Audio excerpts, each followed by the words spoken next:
So I ain't gonna tell you no more. I'ma let MLK do it for me. Alright, man. Run this shit. MLK. Hood rich, hood rich, hood rich. Hey, I'm riding down with my lights on. In broad day, top down with my shades on. The AK right beside me, so don't do it. You try me, and I'm gon' do it. Tell me, do you wanna die? Hood rich, hood rich, hood rich. Bucket so wood, bucket so wood, bucket so wood. Well, bucket so wood, bucket so wood, bucket so wood, bucket so wood.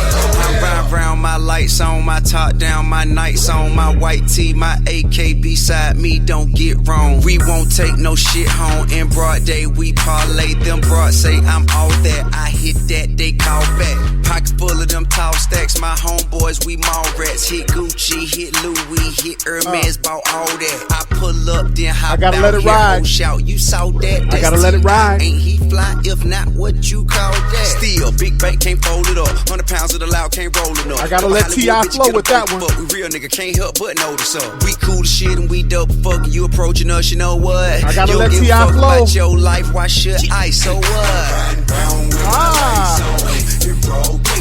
Well, I had to let T.I. flow with that one, boy. That's off that DJ MLK mixtape. Shout out to ATL. What's going on, everybody? Welcome to another episode of the Mack Lessons Radio Show. My name is Mr. Tariq Elite Nasheed, also known on the streets of LA as King Flex, also known as TN, that nigga, all day, every day.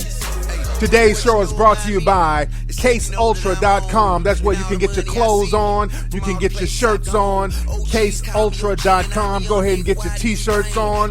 Type in the coupon code KFLEX and get you some discounts popping. Today's show is also brought to you by the online DVD, CD rather, called Why We Go Broke. It helps you step up your financial game. Why We Go Broke is available at Amazon and iTunes.com. And today's show is brought to you by Hidden Colors Film at HiddenColorsFilm.com. Check out the critically acclaimed documentary Hidden Colors at HiddenColorsFilm.com. And check out all my other pay-per-view specials and my other DVDs. And today's show is brought to you by the Tariq Elite cologne line and sunglasses line. Go to TariqElite.com to get your smell good on. TariqElite.com. Get your cologne game popping. Get that Risque Elite cologne so you can smell good for the summer. And get the Tariq Elite sunglasses so you can look real fly. Let me put on some Mackin' music, ladies and gentlemen. Let me put on some Mackin' music so I can really chop up some good game with the men and women on today's show. Now, today's show, I want the ladies to tune in because I'm going to drop some game for the ladies. Fellas, y'all can tune in. And fellas, you can soak in the game. But today's show, I'm going to direct it towards the ladies because a lot of the ladies have been sending me emails wanting help with their game, and I'm going to help the ladies with their game today. But fellas, you can tune in because there's a lot of good game in the show for the fellas. So fellas, if you have a female friend or a female relative who's in need of some real good game, go ahead and grab her right now and sit her down and let her listen to the show. Let her listen to the playback of the show. Now, today's topic is, can women handle the truth? That is today's topic. Can women handle the truth? Because women always say, I want a dude to tell me the truth. I want a man to break the truth down to me. If you're a real man, you would have no problem telling me the truth. Now, women say this, but how many women can handle the truth? And I'm going to read a couple of emails from some of my female listeners shortly. But you know, it's something on Twitter the other day. A young lady sent me a tweet, and she was a fan of Hidden Colors, and she loved Hidden Colors, and there's a lot of women out there who love Hidden Colors, and they'll do research about me. They'll listen to some of my old shows, or they'll look on YouTube and find some old videos or some old playbacks of my podcast, or they'll hear some stuff about me from the streets or whatever. And they'll say, well, Tariq, I love you in Hidden Colors. It was such a great film, but you're so rough on the women, though. I didn't know that you were so rough on the black women. And this young lady on Twitter, she said, well, Tariq, I listened to some of your old videos and you just disrespect black women so much. And I hate that. And I'm so disappointed that you disrespect black women. And I took offense to her taking offense. Because the thing about me, Mr. Tariq Elite, Mr. King Flex, Mr. TN, I've never disrespected black women. I don't disrespect black women whatsoever. Love black women. My mother's a beautiful black woman. My grandmother was a beautiful black woman. My lady is a lovely black woman. My 13-year-old daughter, who's about to be 13 actually, I'm raising her to be a beautiful black woman. So I take grave offense to the notion that I've disrespected black women. I've never disrespected black women. If you listen to all my shows, I've never disrespected black women. But the thing is, I'm hell on a hood rat. I'm fire on a black feminist. But these two types of women do not represent all black women. And this is the trick bag that people try to put us in. If you criticize some of the negative behavior in some black women, because again, hood rats do not represent all black women, and the black feminists and women with the black feminist ideology, they don't represent all black women. But the minute you criticize those two groups, you're labeled as a black woman basher.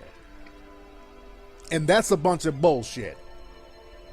I am hell on a hood rat, and I'm going to continue to be hell on a hood rat and a black feminist, because these two groups of women are very destructive to the black community as a whole. They're very destructive because hood rats and black feminists are really government funded. And if you listen to some of my old shows, you can understand that dynamic. Hood rats were really created in the 1960s. And the black feminists were really created in the 1960s, the modern black feminist. I'm not talking about the women like Sojourner Truth. They were feminists in a certain sense, but not like the feminists now. Again, I'm hell on a feminist. Black feminists, they can't stand me.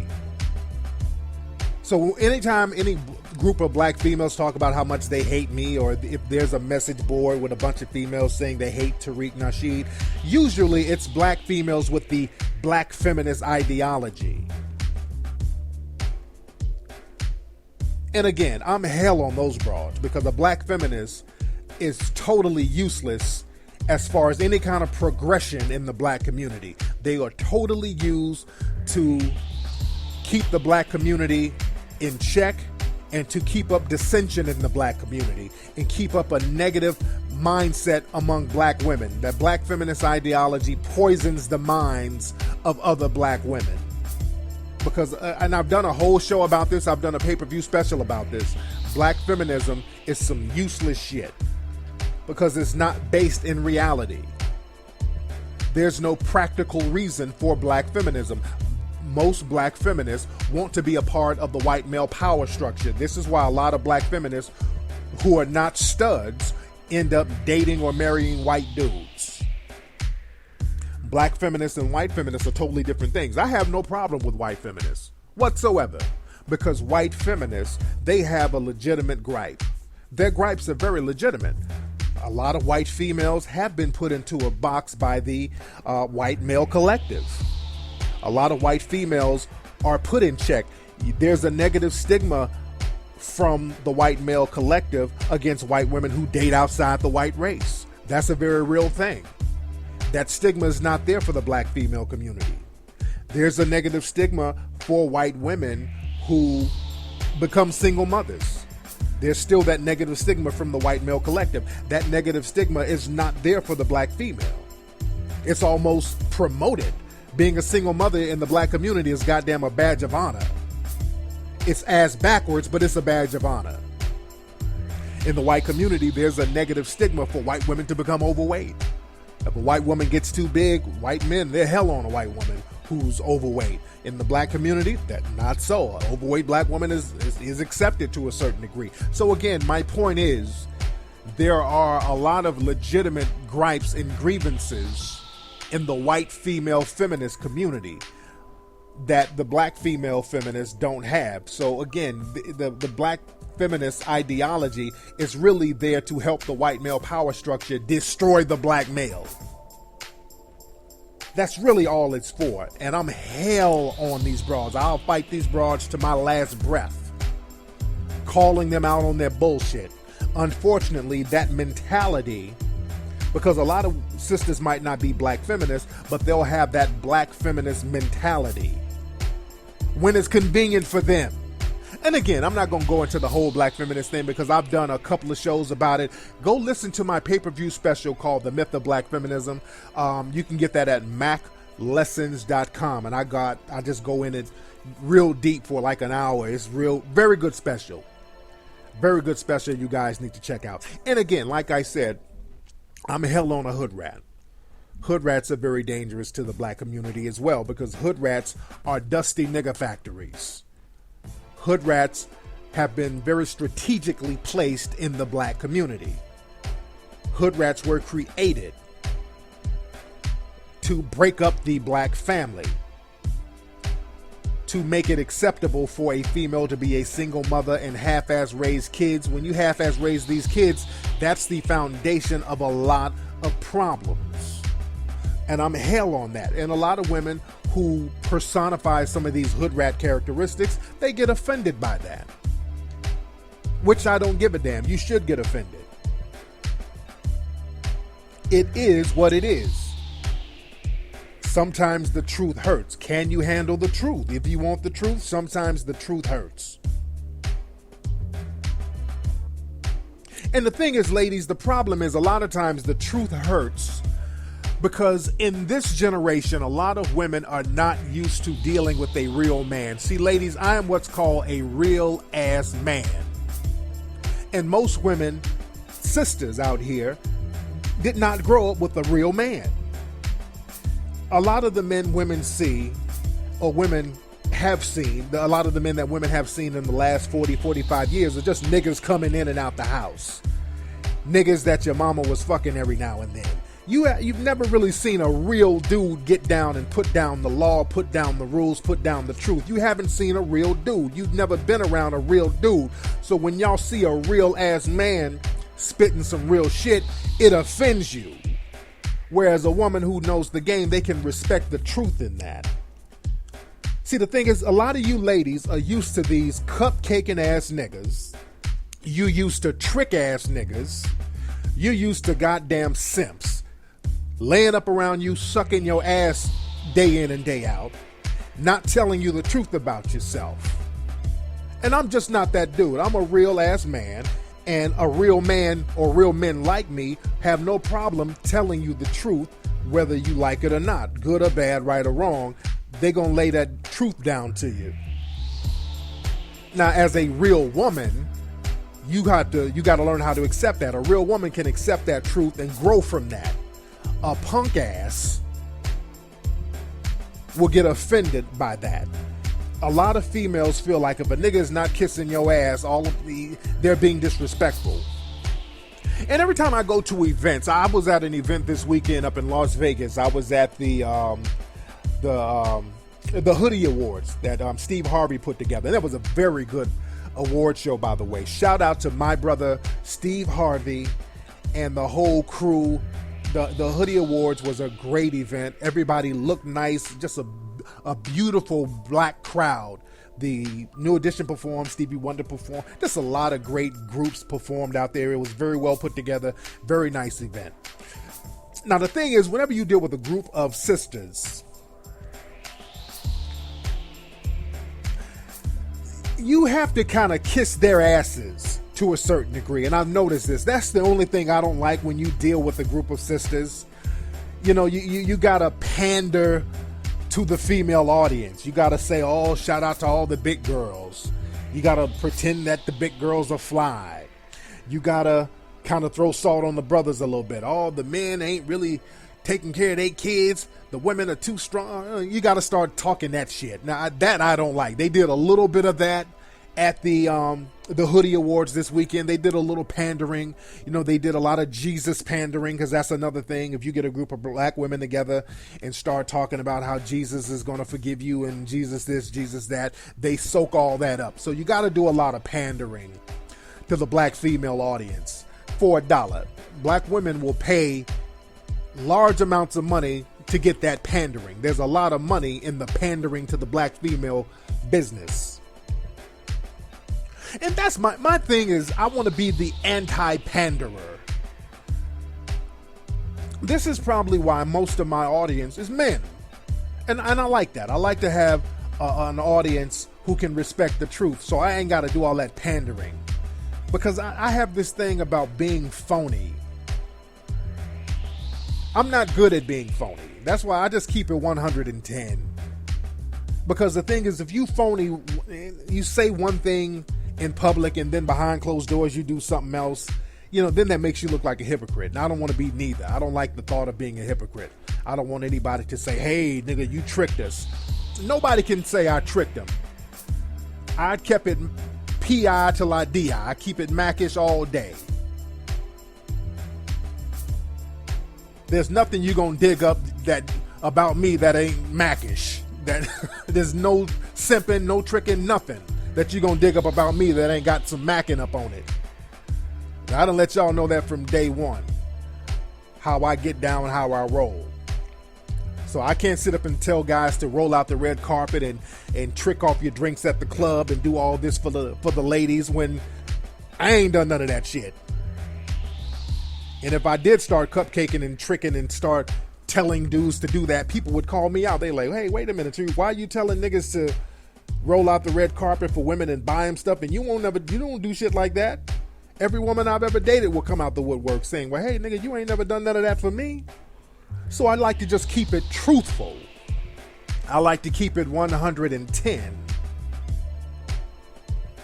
But like I said, a lot of times when you deal with the black female audience, you have to do a lot of pandering, a lot of ass kissing, and I like dealing with the brothers. With the brothers, you ain't got to do all that. But like I said, women, you have to understand that truth does not equal disrespect. Just because somebody's telling you the truth, that does not mean that they're disrespecting you. You got to learn how to deal with the truth. Now, this young lady on Twitter, she also said, because I emailed her back, I was like, look, sister, I'm just telling the truth about certain things. I'm not putting all the sisters in the same category, because black women are very diverse. I don't lump all sisters into the same category. That's a big mistake that we all make, because people try to do that to us. They'll try to lump black men all into the same category, and black men are often judged by the actions of dusty niggas, and a lot of black women's actions are judged by the actions of hood rats, and that's completely inaccurate. We're very diverse people. We're not all monolithic.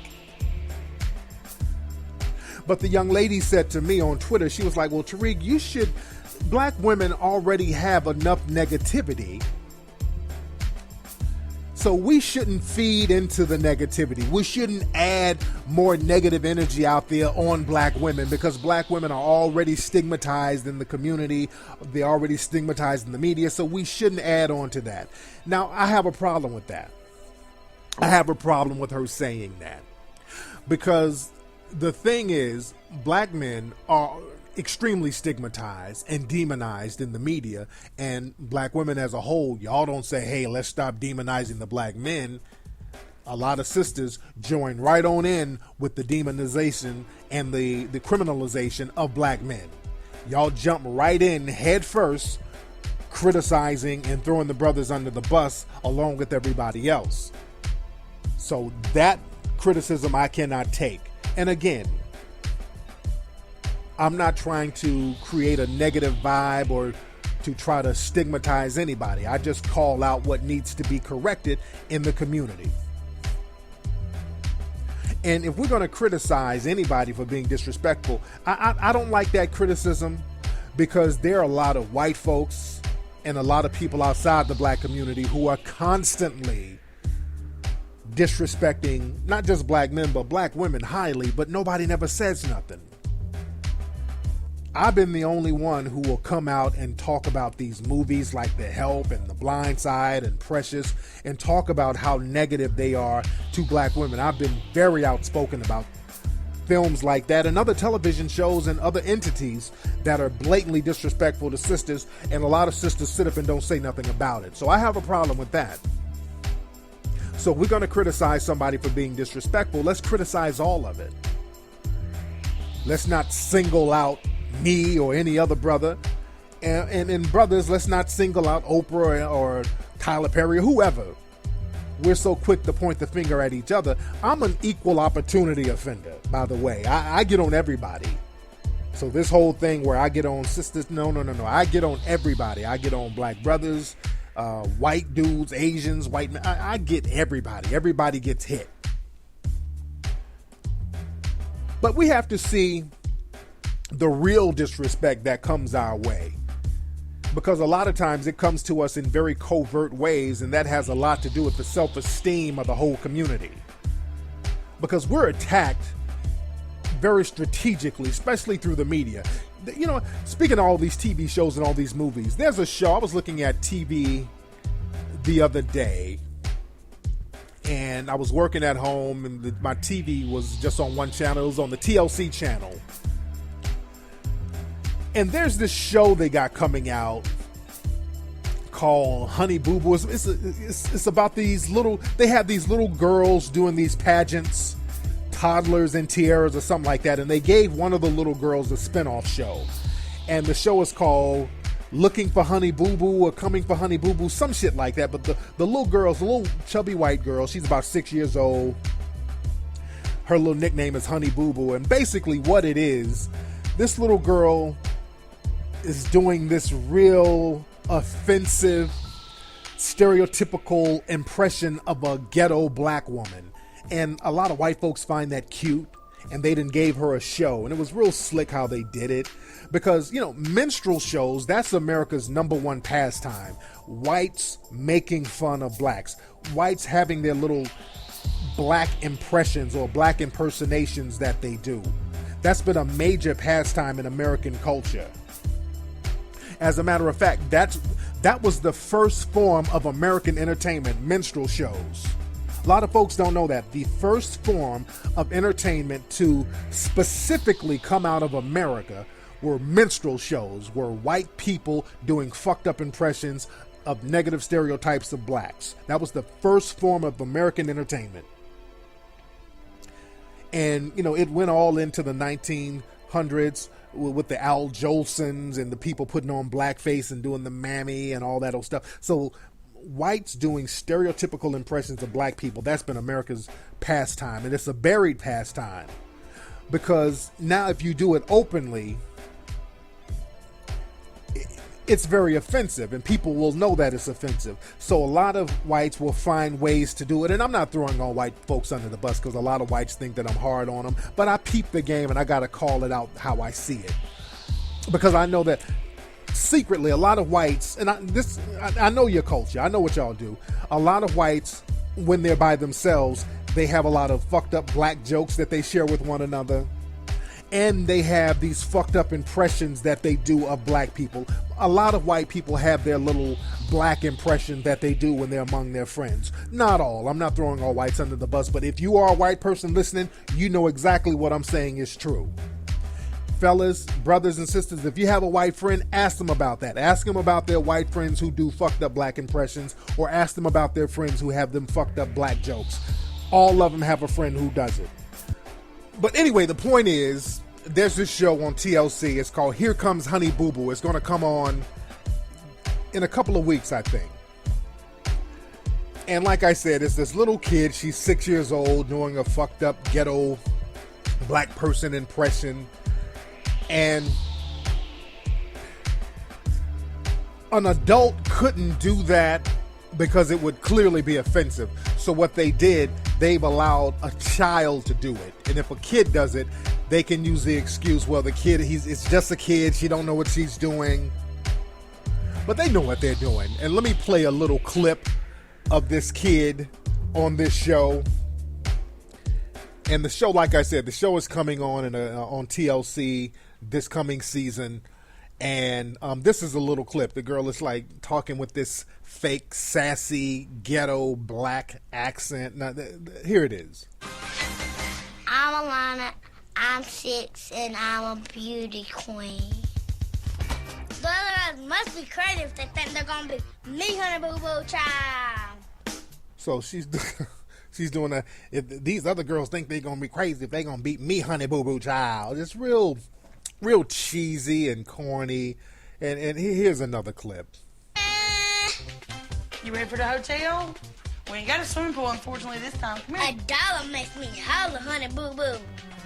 So she's talking about $1 make me holler, honey, boo-boo. I mean, just some real corny minstrel show type shit that they have on TV. Low-key dissing, shitting on black folks. This is disrespectful right here. And a lot of this will go right over you motherfuckers' heads. You understand what I'm saying? So while you looking at other black folks, I'm looking at everybody else, seeing the real disrespect. So we're going to call out disrespect. Let's call out all of it. Or we're going to call out what we perceive as disrespect. Let's call out all of it. But I digress, ladies and gentlemen. Let me go ahead and get into some deep game. Let me read an email from one of my female listeners. And let's chop up some game right here on the Mack Lessons Radio show. I got an email from a young lady, and the email says, "What's going on, Tariq? I do not date much, and I don't know too much about men.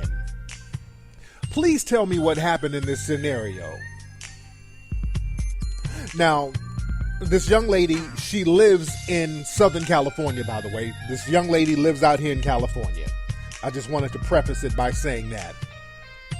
Now, the email says, "Tariq, what happened with this scenario? I have a neighbor who is 10 years older than me, but he looks like Tupac." Okay. Now I want to know how old she is.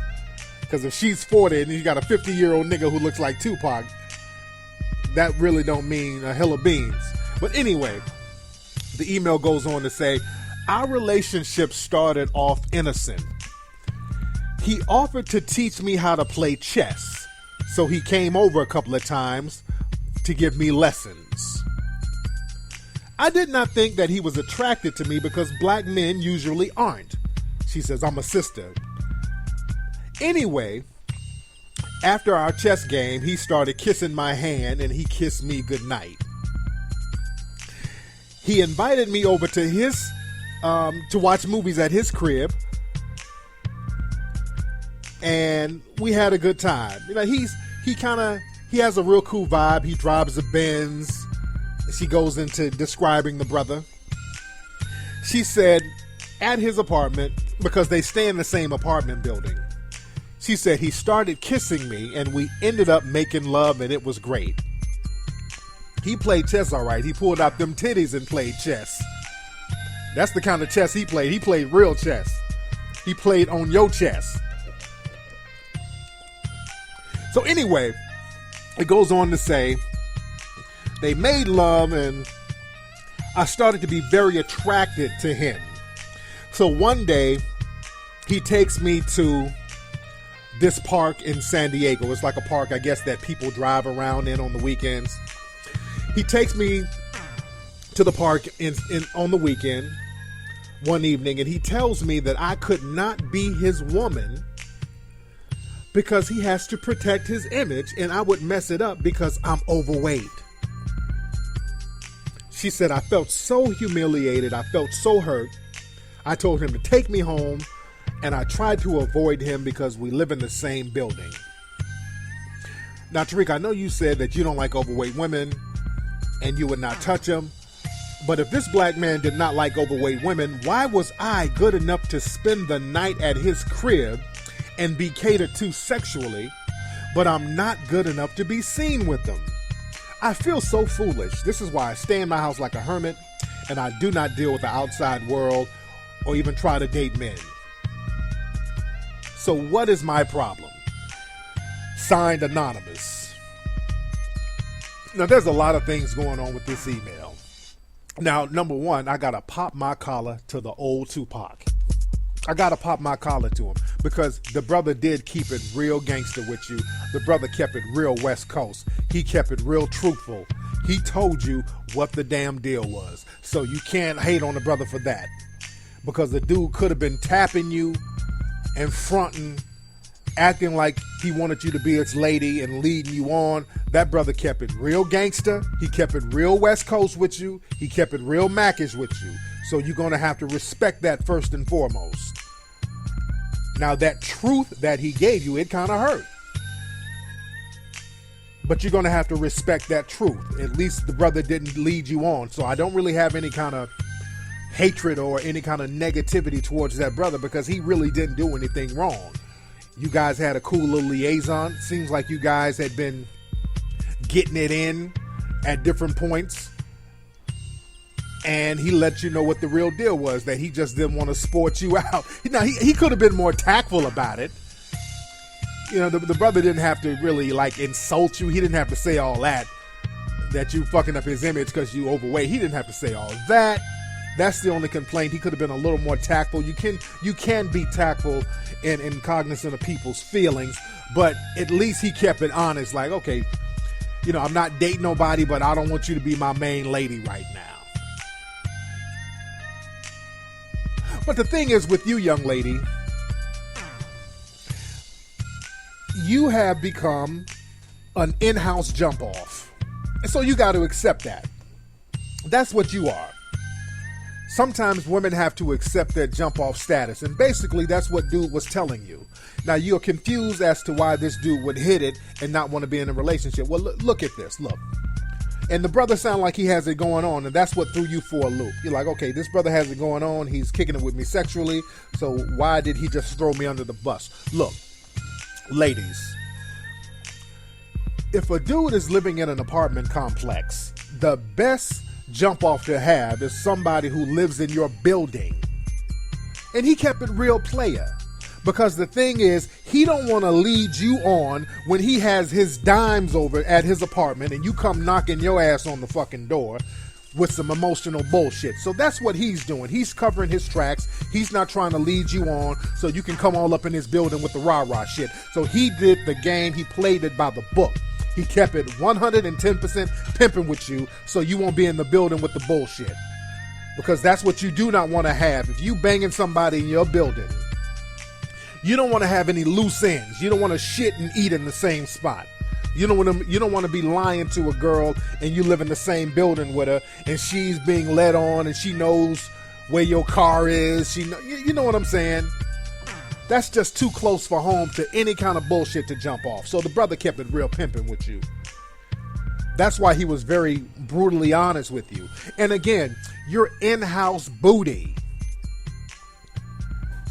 You can just hop on the elevator, walk down the stairs, and hit that if you having a slow week. Your booty on the side. Ain't nothing wrong with being booty on the side. You're backup. You're a backup girl. Sometimes dudes have backup chicks. You're a backup chick that's extremely convenient. You live in the same building with old dude. And the thing is, there's nothing wrong with being backup because women have backup dudes.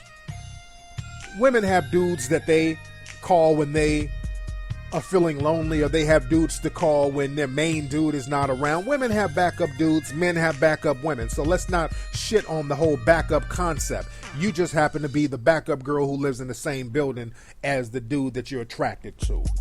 So you're the backup girl. Now, the thing about being a backup person, you need to know if you are a backup person or not. And the thing is, you wanted to be on some wifey lovey-dovey shit, and you got shocked to know that you were backup. And that's the worst thing about the backup booty. They don't know that they're backup booty in many cases. There's nothing wrong with being backup booty as long as everybody knows what's going on. And the thing is, young lady, with you, you think like a lot of women think. I hear a lot of women in this generation, they say the same thing that you said in your email. A lot of women, and I want y'all women to listen very closely. A lot of you women will say shit like, if I'm good enough to have sex with, how come I'm not good enough to be in a relationship with? If I'm good enough to have a baby with, how come I'm not good enough to wife up? I hear a lot of you women say that. You motherfuckers sound retarded. Do you understand what I'm saying, ladies? Y'all sound like you are fucking insane. There is no such thing as being good enough to have sex with. Let me say that again, ladies, because y'all don't really get what the fuck I'm trying to come from with this game here. I know this is some truth hurt moment right now, but let it hurt, let it burn. Like Usher said, let that motherfucker burn. Ladies, none of you, there's no such thing as a woman being good enough to have sex with. Any woman can get banged. You understand that? No matter how raggedy, funky, dusty, stanky, crabby, whatever, you can get banged as a woman. There's just a whole plethora of thirsty niggas out there. Even if the nigga ain't thirsty, you might find a fly nigga who's going through a dry spell. He'll still tear that pussy up if it's convenient for him. Stop thinking you are special because a nigga comes to you with his dick out, because you're not. Just because a nigga is coming at you with his dick and his balls in his hand, don't you start fluttering your eyelashes thinking that you cute and you fly. Your ass is convenient. You understand that? I don't know what part of the game or when this thing happened where women thought that it was cute that a nigga wanted to fuck them. It ain't cute. It ain't fly. You ain't special. Any chick can get banged by any dude. It means nothing. You judge a nigga by how he treats you outside of the bedroom. You understand that? No matter how ugly, you might be an ugly chick with a fly dude who's tapping that ass on the side. Don't think you special because the fly nigga is tapping that, because that fly nigga will wipe up another fly chick while he's still tapping you on the side. Because all players know some of the best ass you can get is ugly ass. Some of the best sex out there is from a motherfucker who looks like Ving Rhames in the face. All players know that. Some of you ugly motherfuckers got some of the best sex in the business. So stop thinking you special with your shit. Now, as far as this young lady and her issues, the thing is, it sounds like you're a young lady who have low self-esteem. You got self-esteem issues. That's what it sounds like. And again, I know you're a big girl and you're out here on the West Coast, and it's a very trying thing to be out here with all this competition, because the thing is, out here on the West Coast, Southern California, there's a lot of competition. So being a big girl might not work as well as it would in a southern place or somewhere back east or somewhere in the Midwest. Out here, there's a lot of competition. You got to compete with real dimes. Not only do you have to compete with real dimes, you got to compete with dimes from other ethnic backgrounds, and you have to compete with dimes who are extremely cooperative. The women out here are very cooperative. A nigga who's real average can go up to Melrose Boulevard and pull him a dime like it's nothing out here. So you have to take that into consideration. But the thing is, you can be a big chick and still get it in with guys. You just have to have confidence about what you got going on about yourself. And when I say confidence in women, I don't mean that sassy, I'm big fly, none of that sassy bullshit that a lot of these fat motherfuckers get into. I'm large and in charge and all that old bullshit, that fake sassiness, all that I know I look good. None of that. I ain't talking about that goofy bullshit. I'm talking about a chick, no matter what you look like, you just have confidence in yourself, and cats can really feed off that confidence, because we still feed off your confidence no matter what you look like. If you're a female who looks real fly and your confidence is shot, cats are going to shit on you. But I'm saying a woman, even if you're an average woman in the face, if you have a lot of confidence about yourself, you can come up in the game. I use the example of R. Kelly's ex-wife. On that show, there's a show on VH1 called Hollywood Exes. They have Eddie Murphy's ex-wife, they have Will Smith's ex-wife, they have R. Kelly's ex-wife, Andrea Kelly. Now, Andrea Kelly's not a bad-looking lady, but she's not a beauty queen type of chick. She's not a bad-looking lady at all, but she's not on the same level as Eddie Murphy's wife. She ain't like a model or nothing. Some might say her face is kind of strong. But the thing is, the woman has an incredible body. And she's a dancer, so she gets a lot of confidence from that. And the confidence glows and it shows. So this is why she could get a multi-million-dollar dude. Because men, we do feed off confidence in a woman, no matter what you look like, no matter what your size. If you own what the fuck you got popping, and you have confidence about it, we can rock with you. We feed off confidence, and men do feed off a lack of confidence. So if you are a female who has a lack of confidence, men will look at that and take that into consideration. And this is why a lot of you women get put into that booty call, jump off, side piece category. Because a lot of times, y'all only get confidence if a nigga's bending you over. You feel confident that a nigga wants to fuck you. That's weak confidence. You get confidence by putting some shit in your mouth. Whether it be some hot Cheetos, a dick, or Dr. Pepper, or a blunt. You got to put something in your mouth all the time, and you get confidence and you get comfort from that. But a woman, no matter what size you are, if you're a big chick and you own your shit and you still flying with yours, you got confidence, you're like, I'm just a big fly bitch. I'm rocking this shit. I got me some fly boots. I got my hair fly. My nails fly. I'm a bitch rolling in a Lex. I'm doing what I do. A dude can respect that. That's why some big girls like that can pull dudes who have it together if they just have confidence about themselves. But you women do not have confidence in yourself. And a lot of y'all have this fake, sassy confidence. Men see through that. And you still get put into that jump off category. You still get put into that side piece category. And the thing is, if you are a woman out here in the dating game and your confidence level is not up to par, your ass deserves to be put into the side piece category. Let that soak in for a minute. If you are a woman and you lack confidence and you out here in the dating game and you're unsure about yourself, your ass deserves to be a damn side piece. What dude in his right mind is going to make your low self-esteem ass his main lady? A low self-esteem chick is a weak foundation. Your main lady is a strong foundation. You don't want to invest, and that's what a relationship is. A relationship is an investment. You don't want to invest into a weak stock. Let's look into the pimping. Let's go to the pimp book for a minute. Let's go to the unwritten book of pimping. Let's go to that book. Let's get real deep. If a pimp wants to make a hoe his bottom bitch, he's not going to get the weak, low self-esteem one. If a pimp wants to make a hoe his bottom bitch, he's going to get the hoe who has the most confidence. So she can keep all the other hoes in line and all the other hoes can feed off her confidence. Because your bottom bitch is your foundation and all your other hoes are going to follow the foundation. If you get a weak bottom bitch, you're going to lose all your other hoes. The same thing goes in square relationships. If you invest or have a relationship with a weak chick, this chick can be knocked by any nigga. Your chick is open, your chick is weak, your chick is sorry. So any nigga can come holler at your broad and take her. So you don't want to invest in no chick like that. Any nigga who comes along and tells her she's cute or whatever, she's following that nigga. So you don't want no weak ass, low self-esteem broad. So you'll keep them on the side. So confidence goes a long way, ladies. You got to step your confidence game up and stop throwing dicks in your mouth without knowing who you are and having confidence to back that shit up. Because a confident woman has no problem being a little side piece. Like, look, nigga, I can be a side piece because you my motherfucking side piece.